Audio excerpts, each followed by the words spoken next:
জীবনের অর্থ কি? আপনার জন্ম হয়েছিল বস্ত্রহীনতার মধ্য দিয়ে এবং আপনার মৃত্যু হবে বস্ত্রহীনতার মধ্য দিয়ে। আপনি পৃথিবীতে এসেছিলেন অত্যন্ত দুর্বল হয়ে। এত দুর্বল ছিলেন যে খাবারটুকু মার সাহায্য ছাড়া মুখে দিতে পারতেন না। আপনি যখন এই পৃথিবী ছেড়ে যাবেন তখনও অত্যন্ত দুর্বল আর অসহায় থাকতেন।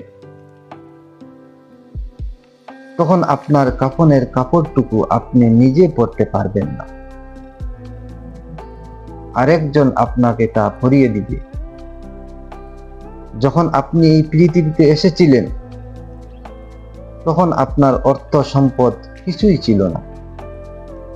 যখন আপনি এই পৃথিবী ছেড়ে চলে যাবেন তখন আপনার অর্থ সম্পদ কিছুই থাকবে না।